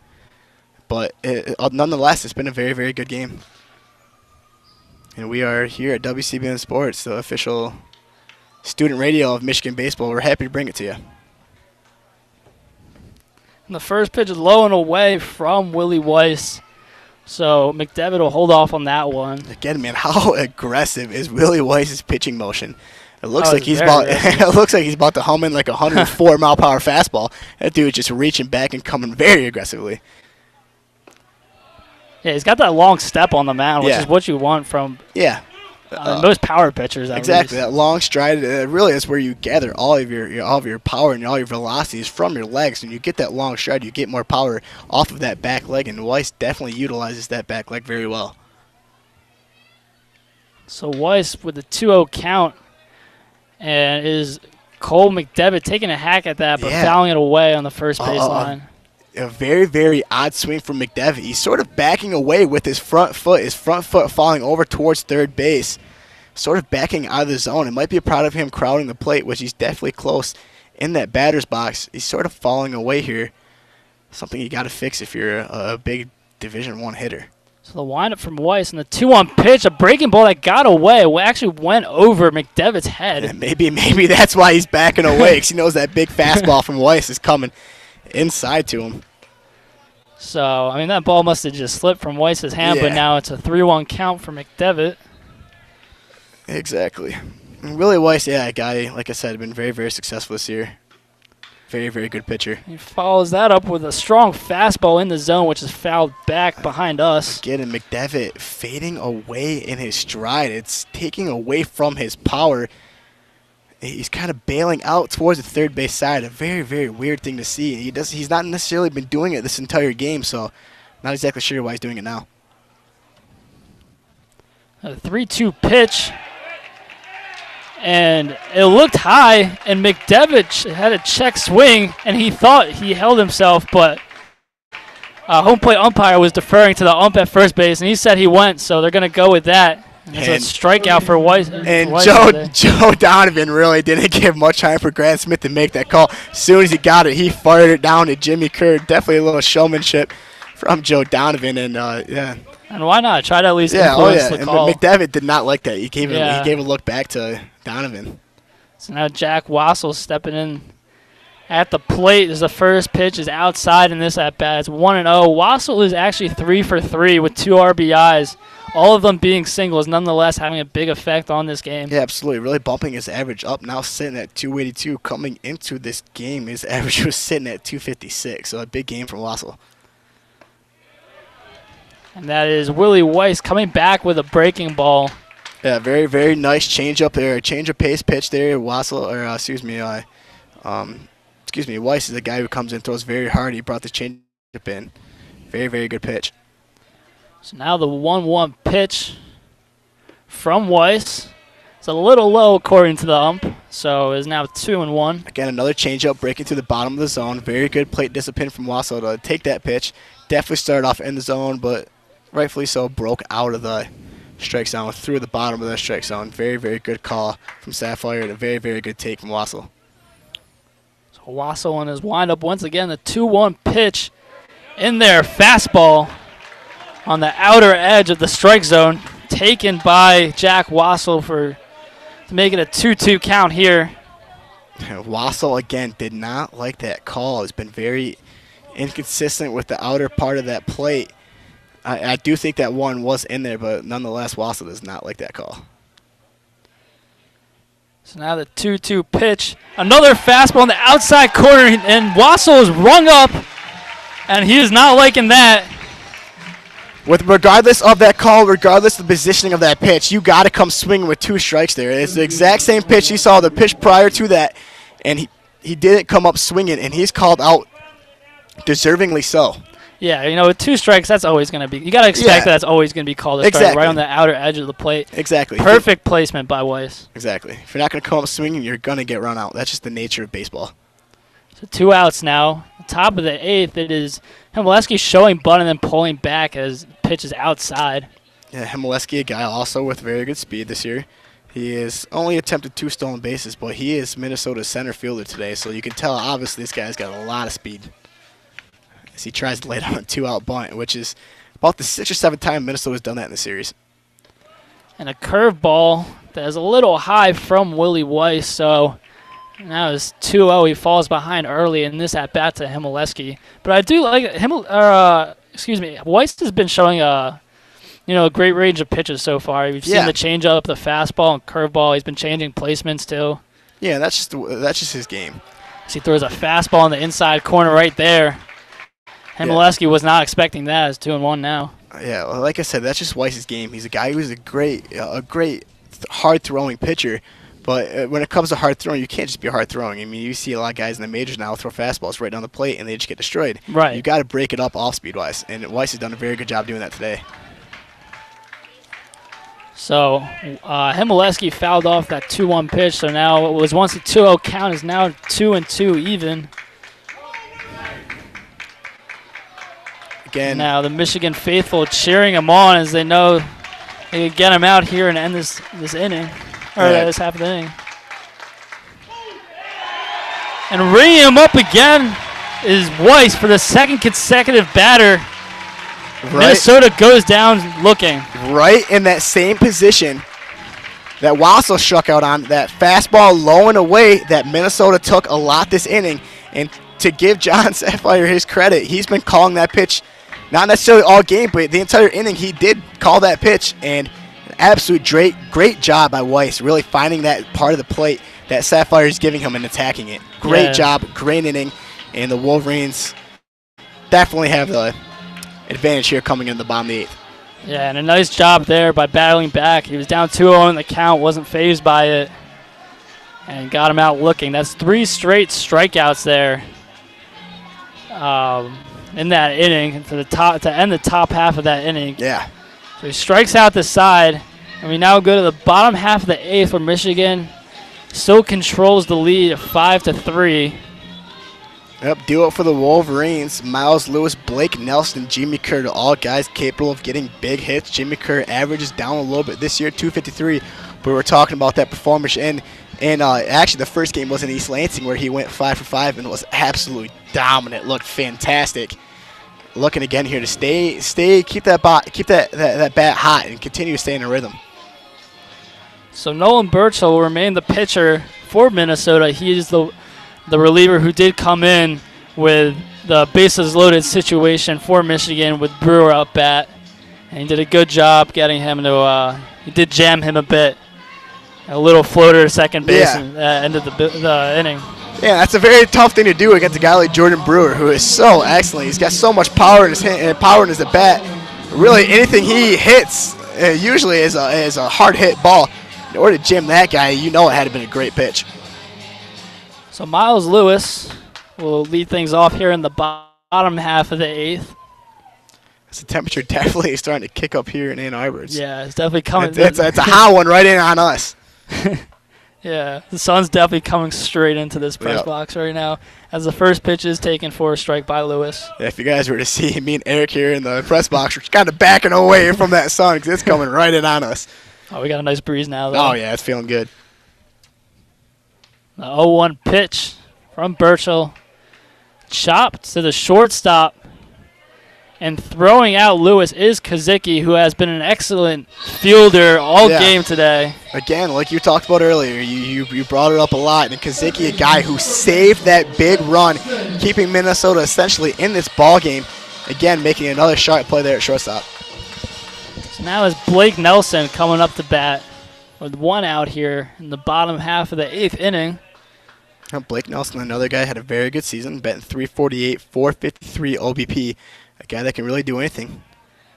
And the senior shows bunt and pulls away, but the ump calls it a strike on the outside corner nonetheless. Yeah, another outside pitch that Sapphire is rewarding. And to his credit, he gave that outside pitch to Michigan. He's giving it again here to Minnesota. Finally, a little bit of consistency from Sapphire. We just wish we would have saw it in the 4th, 5th, and 6th inning. And Blake Nelson swings at a pitch inside, chops it foul towards the Michigan dugout, and now falls behind 0-2. Yep, here's sitting 0-2. If you're Burchill, don't give Nelson anything to hit. He can definitely make you pay if you do that. So I expect to see a breaking ball blown away. Nelson makes good contact on this one, but hits it right to the center fielder. Barely has to move there. It is Himoleski who puts it away for out number 2. Yeah, good pitch by Burchill. He tried attempting that breaking ball low and away. He left a little bit too much plate on it, but nonetheless got Nelson to fly out to center field. So a good pitch by Burchill, good thinking. He left it a little too much over the plate, but nonetheless got the out and coming here in the bottom 8th with 2 outs. So now it is Jimmy Kerr, maybe trying to start a 2-out rally here for the Wolverines. Haven't been able to do much in the bottom half of this inning. The first pitch of the at-bat is a fastball, and a little bit outside. Yep, Jimmy Kerr again, like I said. As John Sapphire calls time and definitely sharps another stare into that Minnesota dugout, who is arguing balls and strikes. That's one thing umpires do not love.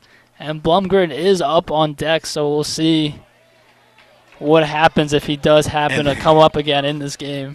Wow, and John Sapphire just gives the most ultimate makeup call of all time, as that pitch was, without a doubt, blown away, and he calls it a strike. Again, more inconsistency from Sapphire when we were just praising him for being consistent. And well hit by Kerr into right field. A ground ball that gets by the first baseman, McDevitt. So this is interesting now because Blumgren, if Nelson didn't get a hit there, then Blumgren likely would not have come up again this game, assuming Michigan closed things out. But now here he is again. And we remember last inning, he got into a bit of a confrontation with the Minnesota dugout, the Minnesota right fielder. So we'll see what happens here. Yep. Again, if he gets a base knock here, I'm sure it'll be a little confidence boost for him. Hopefully he doesn't say too many words. When you get issued a warning like that and you're up 5-3, you got to be careful.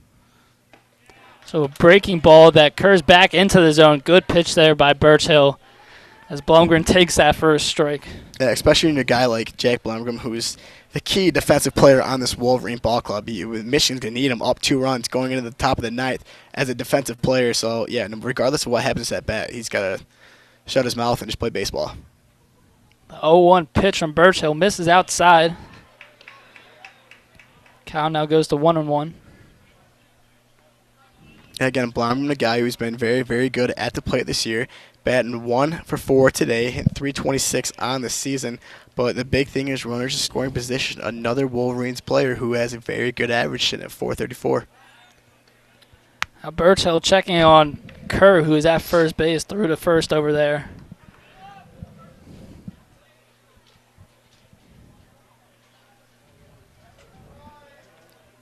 Up as Ray Fisher Stadium is still pretty packed late in this game. We got a good ball game here.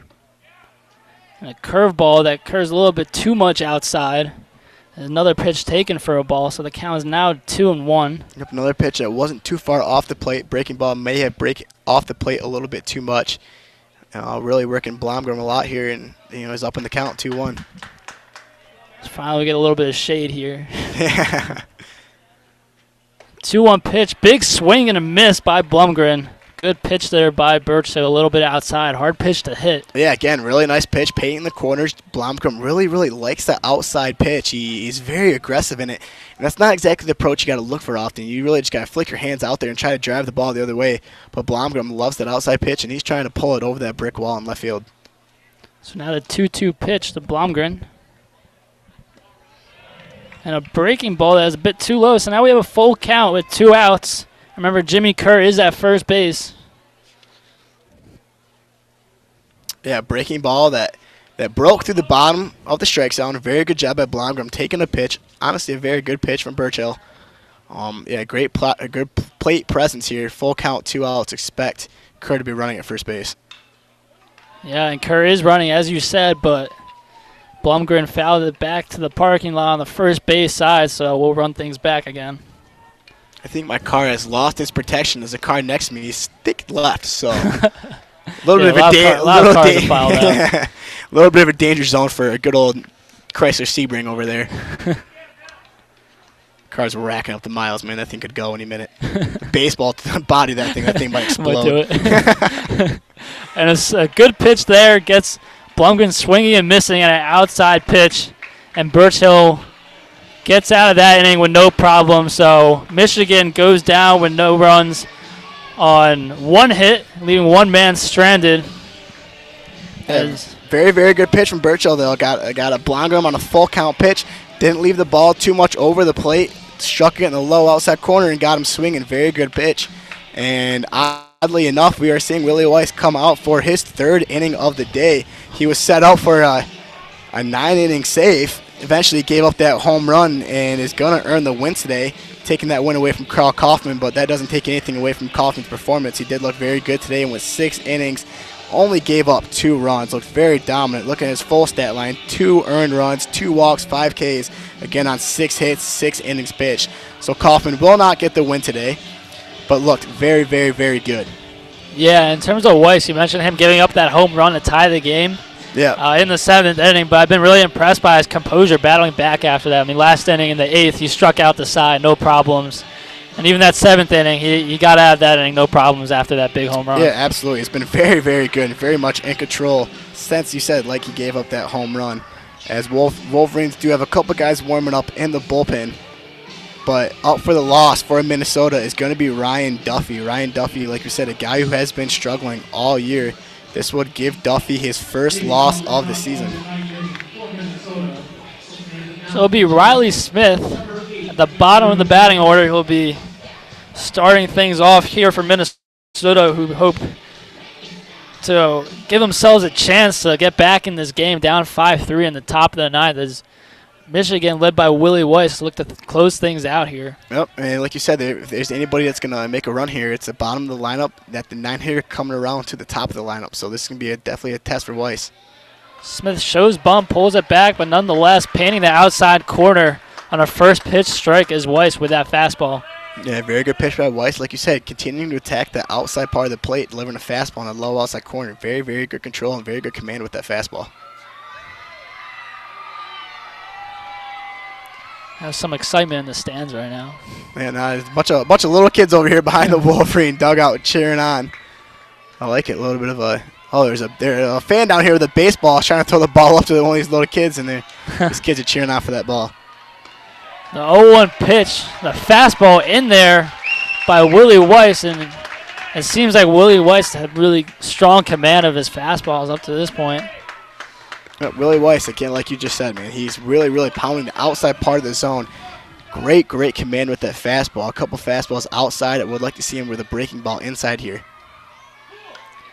And he comes back again with a fastball. And Riley Smith is able to stay in there, fouls it off towards the Michigan dugout. So the count remains 0-2. Yeah, he's really setting up that breaking ball. 3 straight fastballs, 3 straight high velocity on the outside part of the plate. If you can break in that curveball here, you might be able to buckle Smith. So once again, the windup and the 0-2 pitch from Weiss. And up high and outside, so Riley Smith won't bite on that one, lay off for a 1-2 count. They're still definitely setting up that breaking ball. Donovan again really setting up outside, high and away fastball for Weiss here. This breaking ball is coming, and it's coming soon. Might deliver also a changeup low in the way in the zone. The 1-2 pitch, well, we do see a breaking ball there that's fouled off. Yep, that's exactly what he delivered. He delivered a changeup, did not get the downward action that he wanted, left it a little bit over the plate. But fortunately for Michigan, Riley Smith did not do much with it. Again, you have that changeup possibility. Again, you can go to it, double it up. But Smith, who's out on his front foot, definitely is thinking about that. You might want to deliver a fastball again, low and away, which has been working. A 1-2 pitch, swing and a miss, struck him out. And down goes Riley Smith on an outside pitch that he just couldn't seem to keep an eye on.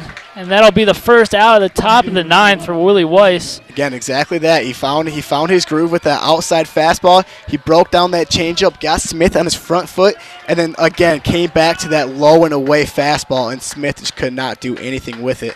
Absolute great job by Joe Donovan behind the dish, calling strikes or calling pitches, or whoever's calling pitches in that Michigan dugout, and a great job of execution by Rice. So make that 4 strikeouts in a row for Weiss dating back to the last inning, and now Mazanga is up and takes a ball for the first pitch from Weiss. Yep, Weiss again continuing to pound that low and away fastball. Again, he delivers it there. Throwing a lot of first pitch fastballs. He might have to switch it up here soon. The 1-0 pitch is taken by Mazanga. It's a bit low. Bounces right before it reaches Donovan at home plate, so it'll be 2-0 now in this count. Yep, again, he went away with a fastball, which is good. Mazanga, a quick guy. Typically, quick guys aren't great curveball hitters. I mean, that's just a stereotype. That might not be the case for Mazanga. But he brought that breaking ball, snapped on a little too low, and a good take by Mazanga.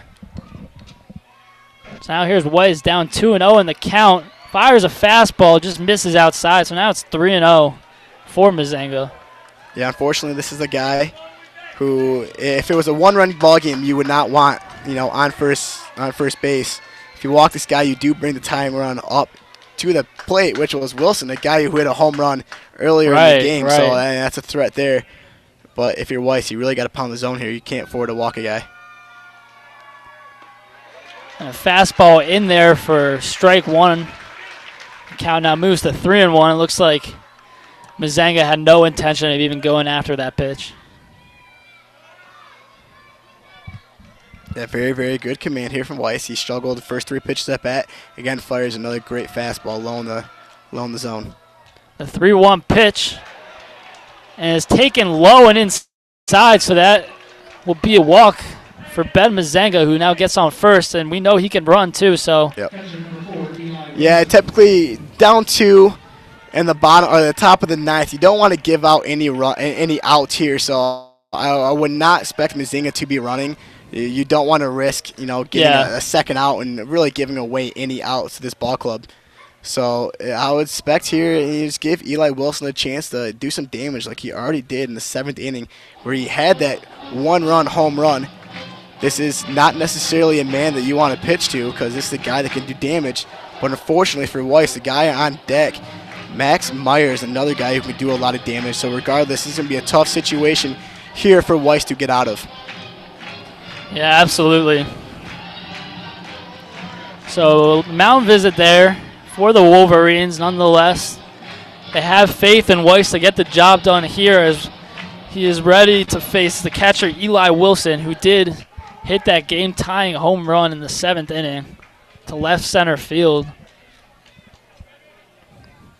Yep, a guy who hit a home run on an inside pitch. You might want to work him outside here. The first pitch is in there for a strike.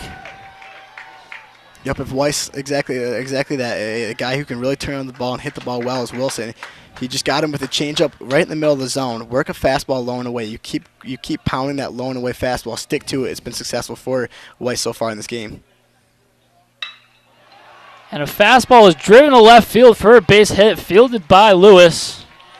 So now things are starting to get interesting with the tying run at first with 1 out, and now their most dangerous hitter, you'd think, Max Meyer, coming up to the plate. Yeah, an absolute great case of hitting there from Eli Wilson. It did exactly what was said. Willie Weiss pounded that low and away corner, but Wilson got his hands around it and drove it out to left field. So this is definitely a situation that the Wolverines do not want to be in. Max Meyer, a guy who roped a double down the line last night, has the capability of doing the exact same thing and tying this ball game up for the Minnesota Golden Gophers.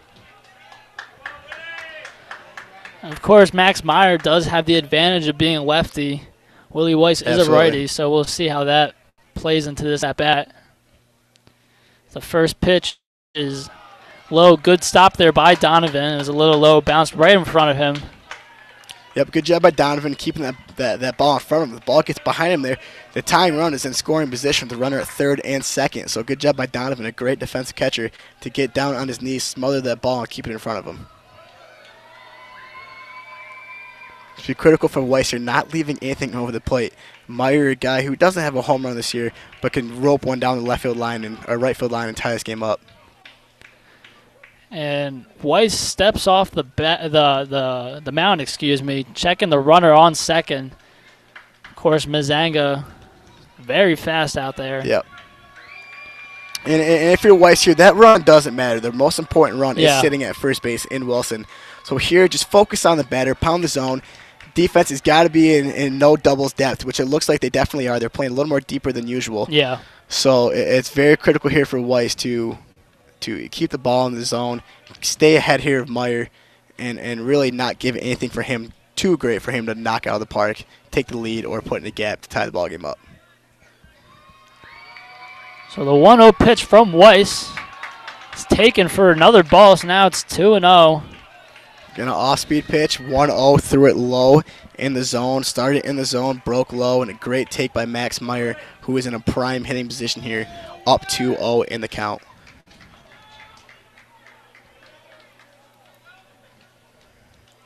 So now Max Meyer, who is 1 for 4 on the day, looking to do some damage here, trying to keep his team alive in the top of the 9th with 1 out. As the 2-0 pitch is hit to short. On the second for 1, on the first with a double play. And what a way to end this ball game as Blomgren, Thomas, and Kerr turn the 6-4-3 double play. Yeah, what a beautiful pitch by Willie Weiss in a tough scenario, first and second. The tying run is on first base. He delivers a beautiful changeup in the low part of the zone. Meyer rolls over. He gets the double play, and the Wolverines take game 2 of this 3-game set. What a fantastic play for the Wolverines as they go into tomorrow tied in this series. Big win for the Wolverines. Big game for them. Huge game early in this Big Ten play. So a bit of a scare there in the 9th inning, but the Wolverines get the job done at the end of the day. Willie Weiss coming up huge after giving up that game-tying home run. And the Wolverines, I mean, we said it all game. They had a really balanced effort on both sides of the field. Yeah. And they definitely played like the better team, I would say. Yeah, I mean, there was a lot of back and forth in this ball game, but really what broke it down, for Minnesota is their bullpen absolutely struggled. Duffy came in, struggled, giving up 2 runs. Thornton came in, walked a lot of guys.